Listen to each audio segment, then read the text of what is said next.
धुरवा स्थित पल्लवी स्टेडियम रांची में नागेंद्र कुशवाहा ने बताया कि जल्द ही सुप्रीम कोर्ट में आईए दाखिल करने जा रहे हैं। झारखंड बड़ी कार्रवाई की ओर बढ़ रहा है, जिसका लाभ झारखंड को ही नहीं पूरे देश के निवेशकों को मिलेगी, जिन्होंने सहारा इंडिया में निवेश किया, जिनके पैसे नहीं मिला। इसके अलावा 2 तारीख को बिहार की राजधानी पटना स्थित गांधी मैदान में एक बड़ी रैली का आयोजन किया गया है, जिसका नेतृत्व सांसद सुदामा प्रसाद करेंगे, जिसमें पूरे बिहार से बीजेपी को हराने का आह्वान किया जाएगा, जैसे झारखंड से किया गया। इस मीटिंग में विश्व भारती जन सेवा संस्थान के महासचिव नागेंद्र कुशवाहा, अशोक राम सहित सैकड़ों कार्यकर्ता मौजूद थे। जी नमस्कार। देखिए, ऐसा है कि आज हम लोग रांची आए हुए हैं कई काम से, जिसमें कुछ कॉन्फिडेंशियल काम भी है और कुछ बताने योग्य चीज़ है जो बता रहे हैं। जैसा कि आप सबको पता है कि झारखंड में सहारा के निवेशकों के लिए विश्व भारती जन सेवा संस्थान एक बड़ी कार्रवाई की ओर बढ़ रहा है। हालांकि विश्व भारती जन सेवा संस्थान तो पूरे देश के लिए काम कर रहा है, लेकिन अभी अग्रसर झारखंड के लिए हम लोग हैं कि चूंकि झारखंड की ओर से एक आईए हम लोग का केस में सुप्रीम कोर्ट में दाखिल कराना है, और जब वो दाखिल हो जाएगा उससे केवल झारखंड को नहीं पूरे देश के लोगों को लाभ मिलेगा। उसके लिए हम लोग प्रयासरत हैं। उसके लिए भी कुछ आज काम था रांची में, उसके लिए भी हम लोग आए।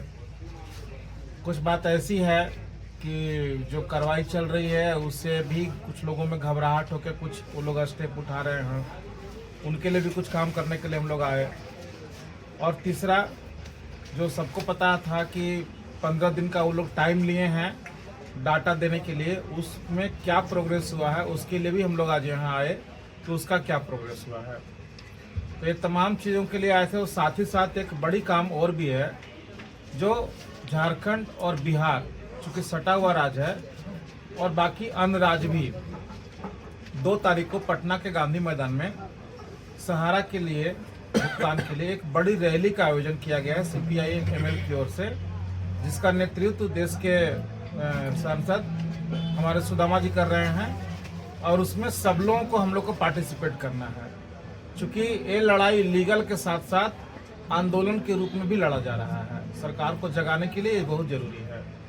तो ये आह्वान करने के लिए हम लोग आए हैं कि सब लोग रांची से ही बड़ी संख्या में पटना के कार्यक्रम में भाग लें। लोगों ने आश्वस्त भी किया कि पटना से भी अच्छी संख्या जाएगी। साथ ही साथ एक बात और अहम है कि झारखंड में जो कार्रवाई चल रही है, माननीय मुख्यमंत्री जी जो कमिटमेंट किए थे विश्व भारती जन सेवा संस्थान के साथ में, उसको पूरा करवाने के लिए माननीय DGP अनुराग गुप्ता सर को जिम्मेवारी दिए हैं कि आप SIT गठन करके सारे मामलों का छानबीन कीजिए, जांच कीजिए, जो लोग आरोपित हैं उनको जेल में डालिए और लोगों का भुगतान कैसे होगा उसका रास्ता बनाइए।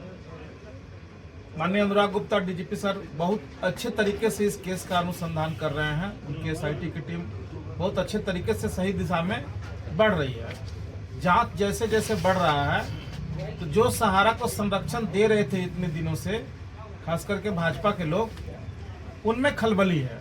क्योंकि आपने देखा है कुछ दिन पहले मध्य प्रदेश में एक विधायक जी 200 करोड़ की जमीन मात्र 90 करोड़ में खरीद लिए। इस प्रकार का बहुत सारा काम झारखंड और बिहार में भी हुआ है। समय समय पर आने पर मैं उसका खुलासा भी करूंगा। तो उसी तरह का काम यहाँ भी हुआ है, और उसमें भी भाजपा के कई बड़े चेहरे का नाम उजागर होने की पूरी संभावना है इस जांच में। उससे खलबली मची हुई है। झारखंड के बड़े नेताओं के साथ साथ केंद्रीय नेता जो इनके भाजपा के लोग हैं उनमें भी, वो लोग जांच को प्रभावित करने के लिए चाह रहे हैं कि किसी भी प्रकार से DGP अनुराग गुप्ता जी को पद से ही हटा दिया जाए, और उसके लिए वो लोग तरह तरह का षड्यंत्र रच रहे हैं, जो कि गलत है। क्योंकि झारखंड में बहुत सारे लोग भुगतान नहीं मिलने के कारण सुसाइड भी कर लिए। कोई रेल से कट के मर गया है, कोई फांसी लगा के मर गया, कोई डिप्रेशन में आकर के मर गया, और कोई सुनने वाला नहीं है। आज अगर झारखंड की सरकार इस मामले में सहानुभूति पूर्वक लोगों के लिए आगे बढ़ रहा है और कुछ काम करना चाह रहा है, तो लोगों को काम करने देना चाहिए। क्योंकि आखिर देश में न्याय व्यवस्था किन के लिए, किसके पास लोग जाएंगे? कोर्ट जाने के लिए बहुत लोगों के पास पैसा है नहीं। तो अगर प्रशासन के लोग कार्रवाई कर रहे हैं तो उनकी कार्रवाई में हस्तक्षेप नहीं करना चाहिए और उनको कार्रवाई करने देना चाहिए। आपने देखा सहारा इंडिया का भी यही उसूल रहा है रिजर्व बैंक ऑफ इंडिया ने इस पर कार्रवाई किया तो रिजर्व बैंक ऑफ इंडिया को ही गलत साबित करने पर रुक गए। इनकम टैक्स ने कार्रवाई किया तो इनकम टैक्स को गलत साबित करने लगे। सेबी ने कार्रवाई किया तो सेबी पर को गलत साबित करने लगे। अभी झारखंड की सरकार इनके ऊपर कार्रवाई करने जा रही है, प्रशासन के लोग काम करने जा रहे हैं तो उनको लोग गलत ठहरा रहे हैं। तो सहारा का तो नियत था ही, लेकिन सहारा के साथ साथ इस देश के भाजपा के लोग जो बड़े बड़े पदों पर बैठे हुए हैं वो लोग इस तरह का काम कर रहे हैं तो बड़ा आश्चर्य लग रहा है। खास करके झारखंड के जो पूर्व मुख्यमंत्री माननीय हमारे बाबूलाल मरांडी जी, जिनका कि ईमानदारी का लोग चर्चा करते हैं, उनका बखान क्या आता है कि वो बहुत अच्छे नेता हैं। और ऐसे लोग अगर डीजीपी साहब को पद से हटाने के लिए और सहारा का जांच को प्रभावित करना चाहते हैं तो ये बड़ा आश्चर्यजनक है और बड़ा शर्मनाक और बड़ा लज्जापूर्ण काम है। ऐसा उनको नहीं करना चाहिए। तो मैं इसकी घोर भर्त्सना करता हूँ।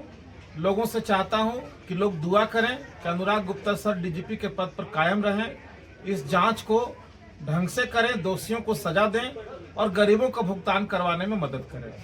बहुत सारा पर्दे के पीछे हम लोग काम कर रहे हैं जो आप लोगों को भी नहीं बता पा रहे हैं, लेकिन थोड़ा समय का इंतजार कीजिए। अभी मैं आप लोगों को और एक चीज बता सकता हूँ आज की डेट में कि बड़े पैमाने पर बिहार और झारखंड की जो जमीनें बिकी गई है, जिस प्रकार आप मध्य प्रदेश का सुन रहे हैं, उससे ही बड़ी घोटाला जमीन में बिहार और झारखंड में हुआ है। बहुत सारे दस्तावेज विश्व भारती जन सेवा संस्थान को हाथ लगा है।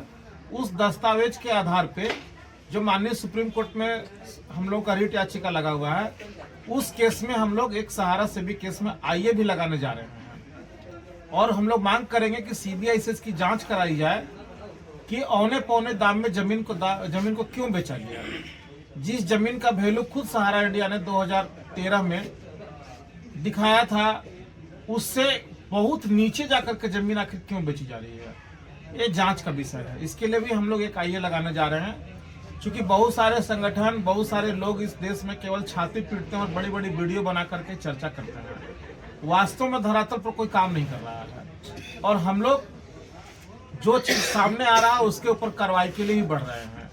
जैसे संपूर्ण भुगतान के लिए हम लोगों ने सुप्रीम कोर्ट में रिट याचिका दाखिल किया, पोर्टल की समस्या के लिए उस पर हम लोगों ने 175 पेज का आईए दाखिल किया, जमीन का जो मामला आ रहा है उसके लिए भी हम लोग आईए दाखिल करने जा रहे हैं। और झारखंड सरकार के साथ साथ जो पुलिस डिपार्टमेंट है उनसे कदम से कदम मिला करके हम लोग सहयोग कर रहे हैं इस जांच में, जैसे लोगों को भुगतान का रास्ता खुल सके। तो तमाम काम हम लोग कर रहे हैं। मेरी इच्छा यह है कि पूरे देश के जितने भी लोग सहारा पीड़ित हैं, बड़े बुजुर्ग जो भी क्लास के लोग हैं, सब लोग विश्व भारती जन सेवा संस्थान के लिए दुआ कीजिए कि हम लोग इस लड़ाई को जीत जाएं, ताकि देश के 13 करोड़ लोगों का भुगतान हम लोग करा सकें। इससे ज्यादा आज बोलने की स्थिति में सर बोलना चाहेंगे कि जो 2 मार्च में आप लोग का बिहार में आंदोलन है पटना के गांधी मैदान में, उसमें कुछ राजनीतिक दल भी आएंगे क्या? देखिए, ऐसे तो वो कार्यक्रम जो है CPIML का एक संगठन है, सहारा के ऊपर काम कर रहे हैं सूरज जी, उन लोगों के द्वारा वो आह्वान किया गया है। लेकिन अगर विपक्ष के नेता उसमें शामिल होते हैं तो बहुत खुशी की बात होगी। और अभी आप लोगों को पता होगा कि दिल्ली का जो चुनाव हुआ उसमें माननीय वहाँ के जो मुख्यमंत्री केजरीवाल साहब थे, संजय सिंह सब से, उनके पास भी हमारे टीम के लोगों ने अप्रोच किया था कि सहारा के मुद्दा को आम आदमी पार्टी ले और वहाँ इसको मुद्दा बनावे। लेकिन उन लोगों ने इस पर उचित नहीं समझा इसको अपना बाइलॉज में लेने के लिए या इस पर काम करने के लिए। और तो और इंडिया गठबंधन से भी वो अलग होकर के चुनाव लड़े। आज उनको बहुत बड़ा खामियाजा इसका भुगतना पड़ा। झारखंड में भी सेम कहानी था। झारखंड में जिस प्रकार हम लोगों ने इंडिया गठबंधन को यहाँ मदद दिया और झारखंड की सरकार जो माननीय हेमंत सोरेन की सरकार थी, वो लोग अपने मैनिफेस्टो में सहारा के मुद्दा को डाले और उसको मुद्दा बनाया। तो आज स्थिति यहाँ 3 राज्य के मुख्यमंत्री 1 महीना कैंपेन किए, भाजपा के लोग पानी की तरह वो लोग पैसा बहाए, लेकिन सहारा के मुद्दे पे माननीय हेमंत सोरेन जी को बहुत ज्यादा लाभ हुआ। लोग इनको आशा भरी नजर से देखे कि ये आदमी हमारा मदद कर सकते हैं और सब लोगों ने झोली भर भर के इनको वोट दिया। परिणाम स्वरूप झारखंड में भाजपा जितना ही पैसा पानी की तरह बहा लिया, जितना भी शक्ति लगा लिया, लेकिन प्रचंड बहुमत की सरकार माननीय हेमंत सोरेन जी का बना। अगर बिहार में भी इस प्रकार वो लोग काम करें, हमारे संगठन के साथ, सहारा पीड़ितों के साथ, काम करें और सहारा के मुद्दे को अपना मैनिफेस्टो में विपक्ष के लोग अगर जगह देते हैं, हम लोग वहां भी काम करेंगे और वहां भी भाजपा की सरकार हारेगी सहारा के मुद्दे पर, क्योंकि सबको मालूम है कि बिहार में इतना ज्यादा संख्या है सहारा पीड़ितों का कि सरकार बनाने और सरकार बिगाड़ने की कुव्वत रखते हैं। अगर वहां सरकार हम लोगों का साथ दिया तो हम लोग उनको खुल के साथ देंगे विपक्ष के लोगों को, और वहां भी झारखंड वाला पैटर्न बिहार में भी हम लोग करेंगे ताकि भाजपा को वहां हरा सकें और इंडिया गठबंधन का राज वहां कायम हो, और वो लोग हम लोगों से एग्रीमेंट करें कि हम आएंगे तो आपका मदद करेंगे जिस प्रकार झारखंड कर रहा है, तो उस और भी हम बढ़ रहे हैं। धन्यवाद। रांची से दिलीप कुमार मिश्रा की रिपोर्ट।